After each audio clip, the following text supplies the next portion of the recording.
Assalamualaikum warahmatullahi wabarakatuh. Salam sejahtera bagi kita semua. Perkenalkan, nama saya Irwan Saputra, NIM 203302040081, Prodi S1 Keperawatan Universitas Prima Indonesia.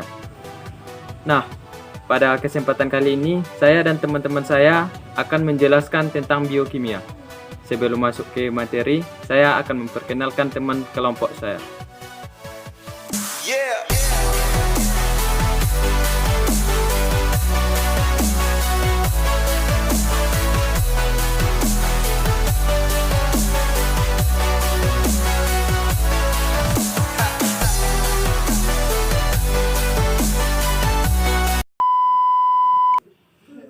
Nah, untuk mempersingkat waktu, langsung saja kita masuk ke pembahasan materi.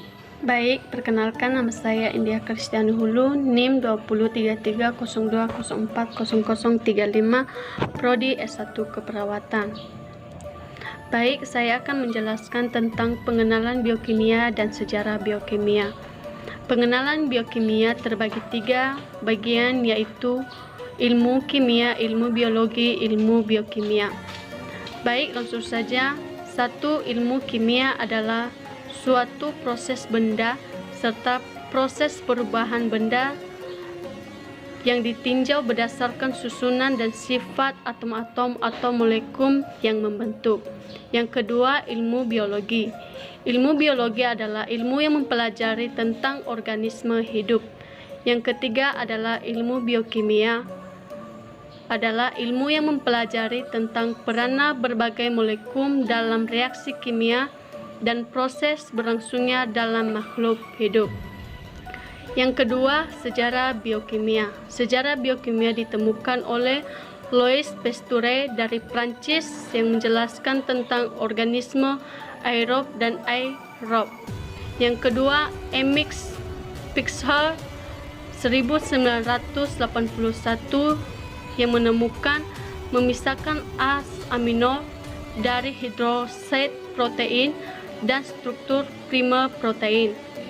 Yang ketiga, Hans Albert Krebs 1932 tentang siklus urea dan menemukan siklus asam sitra. Yang keempat, Abder Meyerholt dan Partners tentang jalur glukosa.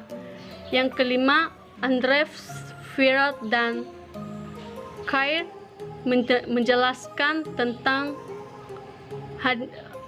penemuan fungsi DNA interfeksi RNA. Yang keenam, James dari Prancis yang menemukan struktur DNA dan mencari genetik. Yang ketujuh, Google. Hubungan biokimia dengan ilmu lainnya, di mana biokimia ini artinya ilmu yang mempelajari tentang peranan berbagai molekul dalam reaksi kimia dan proses yang berlangsung dalam makhluk hidup, di mana hubungan biokimia ini dengan ilmu lainnya artinya kaitan-kaitan biokimia dengan ilmu lainnya. Kaitan-kaitan biokimia dengan ilmu lainnya ini terbagi menjadi 13, yaitu kimia organik, biofisika, nutrisi, mikrobiologi, biologi sel, genetika, biokimia asam, fisiologi, imunologi, farmakologi, toksikologi, dan patologi. Hubungan biokimia dengan 13 ini telah dijelaskan, yaitu 1. Kimia organik, mempelajari sifat-sifat biomolekul, di mana artinya biomolekul ini molekul yang terdapat dalam sistem kehidupan secara alamiah, di mana sifat biomolekul ini mengandung polifungsional, mengandung 2 atau lebih gugus fungsi berbeda. Kedua, biofisika, di mana biofisika ini mempelajari struktur biomolekul. Struktur biomolekul ini berukuran besar dan berfungsi seperti sistem makromolekul. Ketiga, nutrisi. Nutrisi ini menjelaskan kebutuhan makanan bagi makhluk hidup, yaitu kegunaan atau kebutuhan yang kita gunakan bagi manusia, hewan, dan tumbuhan. Keempat, kesehatan, di mana kesehatan ini pemahaman tentang keadaan sakit dari sudut pandang molekular. Kelima, mikrobiologi, di mana kaitan mikrobiologi dengan biokimia, organisme sel tunggal, bakteri, dan virus cocok untuk digunakan sebagai sarana pemelajari alur metabolisme dan mekanisme pengendaliannya. 6. Biologi sel, di mana kaitan biokimia dengan biologi sel ini pembagian kerja biokimia dalam sel-sel, artinya tugas-tugas atau pembagian-pembagian tugas dalam biologi sel. Ketujuh, genetika, di mana genetika ini mekanisme penyusunan identitas biokimia, di mana identitas ini yaitu bagian-bagian yang terdapat dalam biokimia.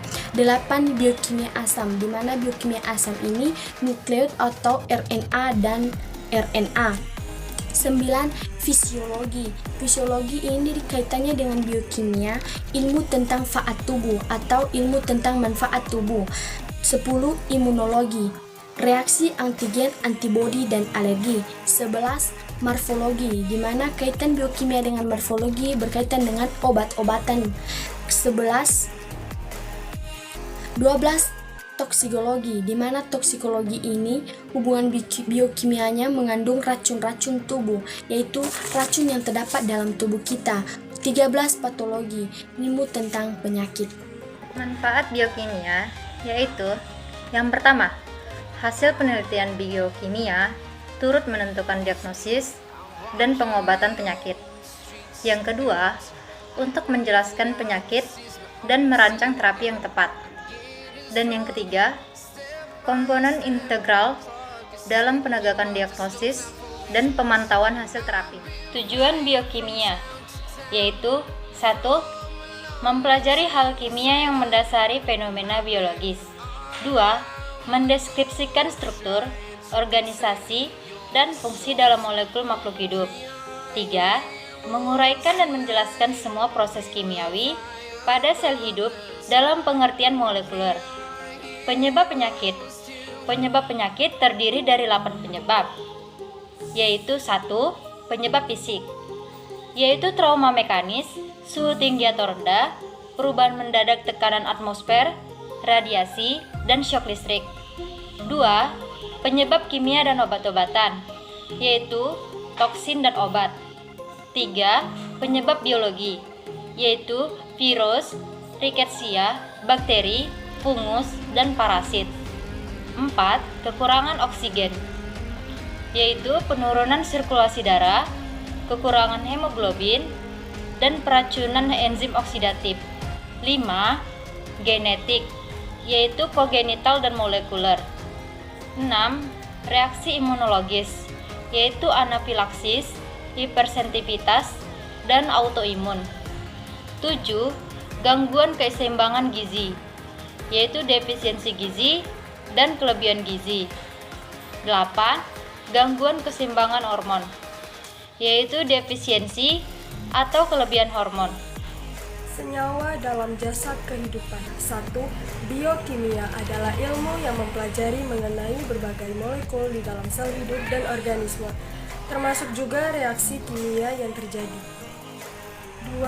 Secara formal, Murray dan kawan-kawan pada tahun 2003 berkata bahwa biokimia sebagai ilmu pengetahuan yang mempelajari dasar kimia kehidupan.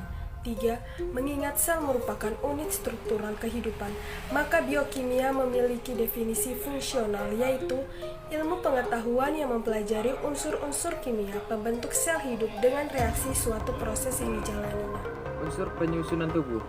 Unsur penyusunan tubuh terbagi dua, yaitu yang pertama, unsur-unsur utama penyusunan tubuh adalah karbon C, hidrogen atau H, oksigen atau O, dan nitrogen atau N.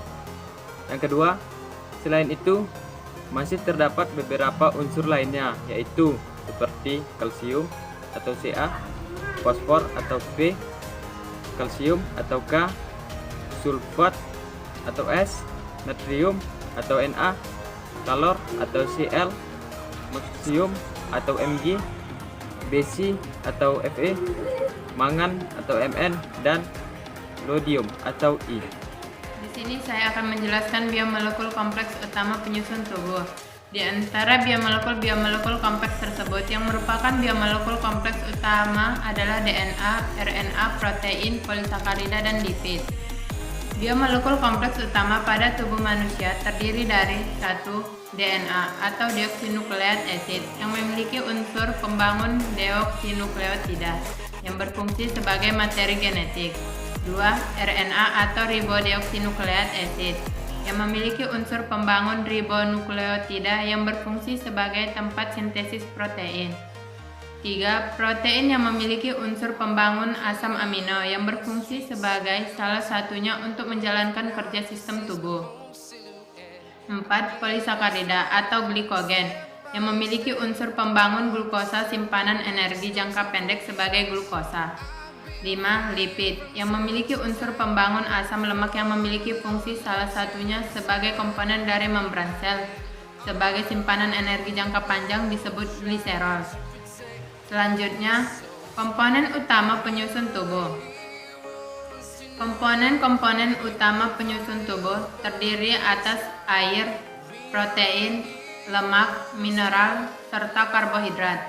Komposisi kimia normal pria dengan berat badan 65 kg dengan komponen utama penyusun tubuh yaitu protein yaitu berat 11 kg dengan persennya 17, lemak yaitu berat 9 kg dengan persennya 13,8, karbohidrat yaitu berat 1 kg dengan persennya 1,5, air yaitu berat 40 kg dengan persennya 61,5, mineral yaitu berat 4 kg dengan persennya 6,1.